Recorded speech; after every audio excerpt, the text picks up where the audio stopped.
Hello everybody, welcome to Kum's kitchen. सुबह का वक्त है। मैंने 6 नूडल्स बॉईल करने रख दी हूँ और ये नूडल्स बॉईल हो रहा है।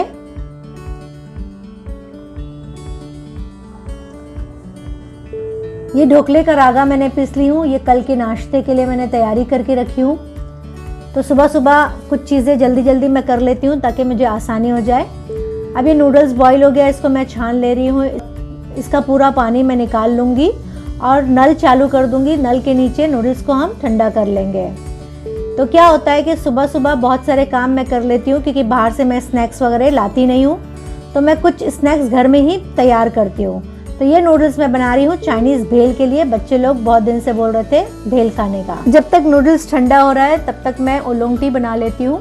आज मैं आपके साथ ओलोंग टी बनाने का तरीका भी शेयर कर रही हूँ क्योंकि ये बहुत फ़ायदेमंद है। हार्ट के लिए बहुत अच्छा है, डायबिटीज़ पेशेंट के लिए बहुत अच्छा है, वेट लॉस के लिए बहुत अच्छा है, स्किन को ये बहुत अच्छा करता है, सेहत बहुत अच्छी होने लगती है। इसका पानी उबल गया है और पानी उबलने के बाद हम फ्लेम को कर देंगे बंद। एक थोड़ी सी भाप उड़ जाएगी, फिर हम 2 ग्राम जितनी, यानी कि बस 2 उंगली और 1 अंगूठे के साथ हमने जो चाय पत्ती लिया है बस उसी को हम डाल दिए हैं। तो इसको रख देती हूँ मैं 3 मिनट ढक के। तब तक नूडल्स मेरा ठंडा हो गया है। अब इसमें हम डाल दे रहे हैं थोड़ा सा तेल। इससे क्या होगा कि नूडल्स जो है एक दूसरे में चिपकेंगे नहीं। तो इस तरह से मैं मिक्स कर दूंगी तेल के साथ।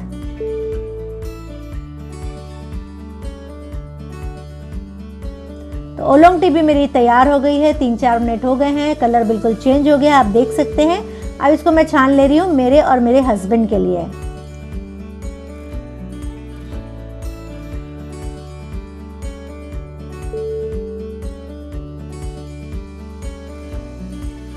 तो ये ओलोंग टी जो बच गई है वो मैं मेरी बेटी के लिए रख देती हूँ। ये मेरी बेटी जब पी लेगी इसको मैं रिपीट यूज़ करूँगी।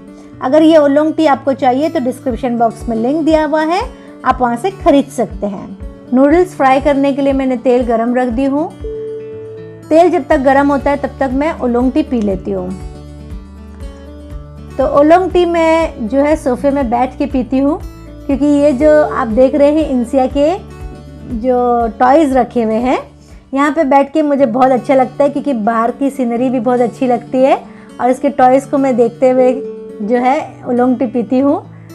और उसके साथ ले लेती हूँ मैं एक खजूर क्योंकि ये टॉयज़ जो है अभी थोड़ी देर में बिखर जाएंगे जब इंसिया आ जाएगी। इंसिया जाती है तो हम लोग इसको सजा देते हैं।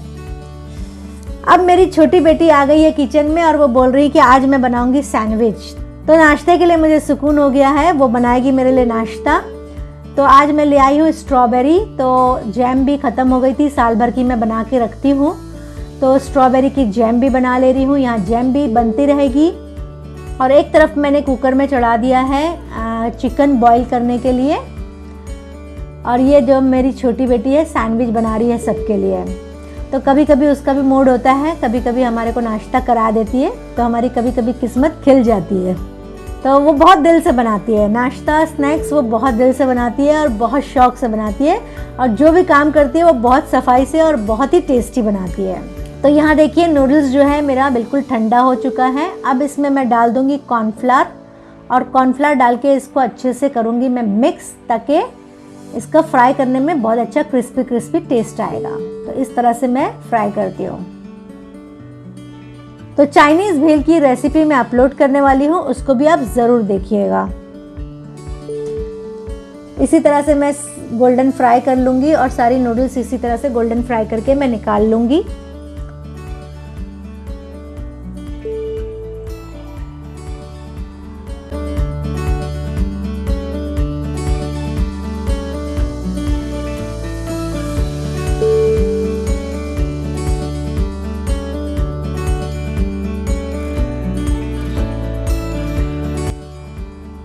और ये नूडल्स इतने अच्छे गोल गोल, तोड़ने का मन भी नहीं हो रहा है, लेकिन इसको तोड़ना तो पड़ेगा क्योंकि कोई चीज़ में इसको रखना है, वरना ये बहुत ज़्यादा जगह ले लेगा। और इस तरह से हल्के हल्के हाथों से इसको तोड़ लेते हैं। और इसको मैं जो है पैकेट्स बना के रख देती हूँ क्योंकि इतना बड़ा डब्बा भी नहीं होता है कि इतनी सारी नूडल्स में कहाँ रखूँ। लेकिन पैकेट बनाने से ये आसानी हो जाती है मुझे कि जितना चाहिए मैं उतना ही यूज़ करूँगी।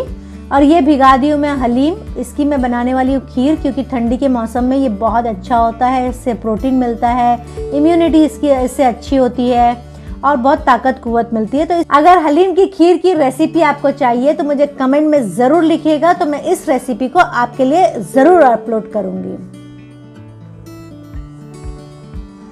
तो ये भी मैं साइड पे रख देती हूँ भिगा के। तो इस तरह का हलीम जो है ठंडी में बहुत यूज़ करना चाहिए और ये आसानी से कोई भी गांधी की दुकान में, कोई आयुर्वेदिक की दुकान में मिल जाता है।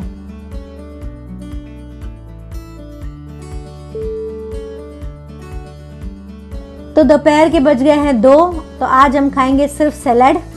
और सैलेड क्यों खाएंगे आपको बताते हैं, क्योंकि 1100 किलोमीटर दूर से कुछ चीज़ आने वाली है, तो उसके लिए रखना पड़ेगा पेट को खाली। और बहुत बेचैनी से और बेताबी से मुझे उस चीज़ का इंतज़ार है। तो शाम का टाइम है और इंसिया आ गई है और अभी उसको मस्ती सूझी है। उसको मैं केला खिला रही हूँ, तो केला खाती है, फिर थोड़ा मस्ती करती है और नमाज़ पढ़ना है उसको मुसल्ले में जाके। उसको बार बार बुला रही हूँ कि खा लो करके। तो केला खा रही है और केला बहुत शौक से खाती है ये। तो अभी बहुत मूड में नहीं है, लेकिन कुछ कुछ चीज़ें छू रही है और उसको वो चीज़ें चाहिए। तो आपको दिखाया था मैंने सुबह में सारे खिलौने जो है उसके खिड़की पे रखे थे और अब सारी चीज़ें वो निकाल ली है। तो जैसे जैसे शाम होती जा रही है मुझे बहुत इंतज़ार है उस खास चीज़ का जो 1100 किलोमीटर दूर से आने वाली है और बहुत ही खास है, जो मुझे 17 साल के बाद मिलने वाली है।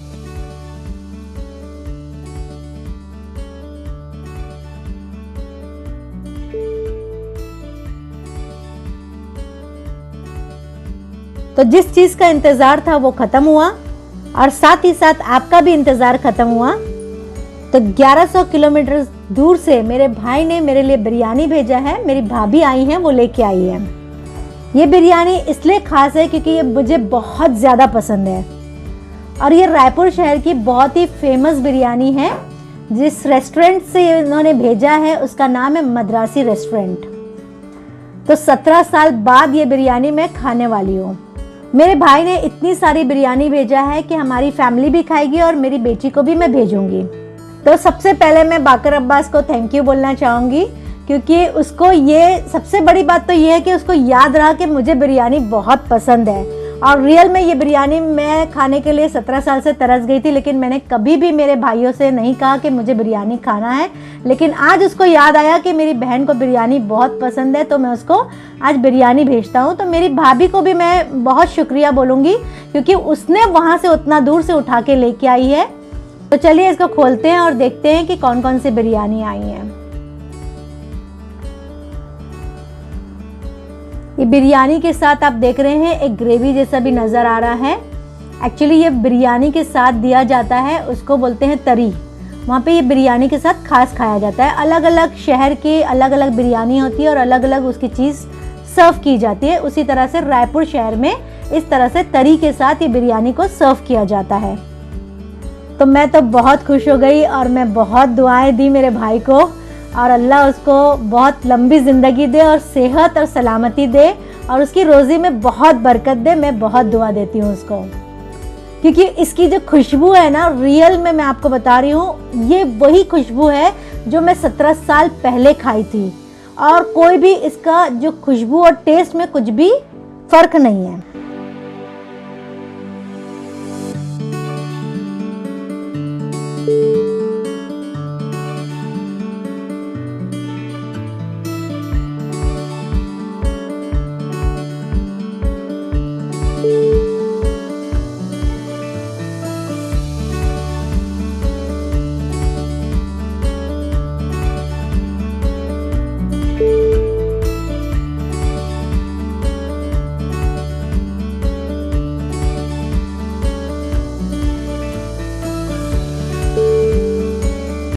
तो ये आई है चिकन बिरयानी।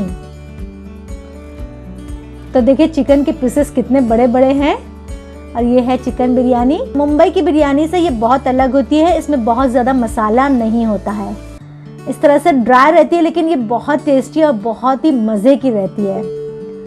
तो ये भी दूसरी भी जो है चिकन बिरयानी ही नज़र आ रही है मुझे।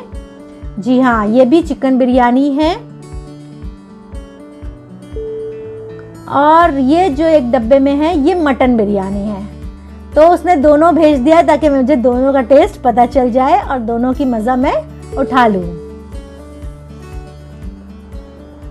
और ये बहुत अच्छी गाढ़ी गाढ़ी तरी है, इसकी भी खुशबू जो है बहुत बेहतरीन आ रही है। मैं तो सोच रही हूँ इस तरी को मैं कैसे बनाऊँ, लेकिन पता नहीं मुझे आएगा कि नहीं ये बनाने। तो मेरे भाई को ये याद रहा कि पान भी लगेगा बिरयानी खाने के बाद मेरी बहन को, तो उसने मुझे याद से पान भेजे हैं। पान तो बीच बीच में मेरा छोटा भाई भी अली अब्बास जो है वो भेज दिया करता है। बाकर अब्बास ने मुझे आज 2 तरह के पान भेजे हैं। एक तो है सादा पान जिसको हम लोग बोलते हैं चमन चटनी, और दूसरा है मीठा मसाला, क्योंकि उसको याद रहा कि मेरे बच्चे भी हैं तो मीठा पान मेरे बच्चे पसंद करेंगे।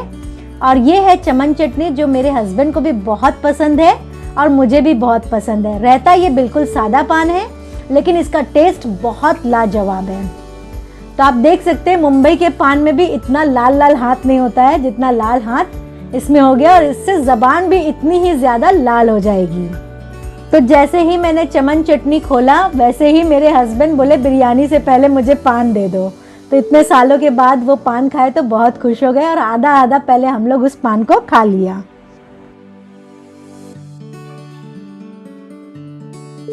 और ये है मीठा मसाला, इसमें पान के सारे मसाले बहुत अच्छे से भरे हुए हैं।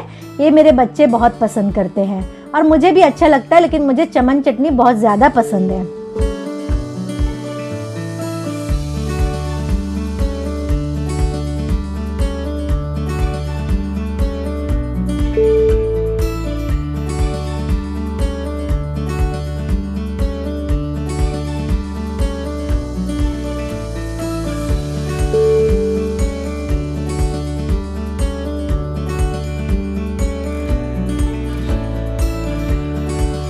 तो चलिए बिरयानी को मैं गरम कर लेती हूँ, और सब घर में जो है चिल्ला रहे हैं कि गरम भी मत करो, ऐसे ही ले आओ।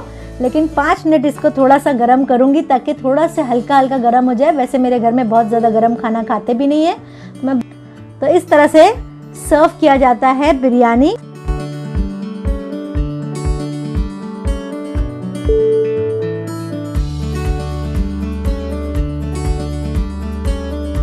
आज का व्लॉग कैसा लगा कमेंट में जरूर लिख के बताइएगा, और आपका भाई आपको क्या गिफ्ट भेजता है मुझे कमेंट में जरूर लिख के बताइएगा। मैं कमेंट सबके पढ़ती भी हूँ और जवाब भी देती हूँ। So thank you very much.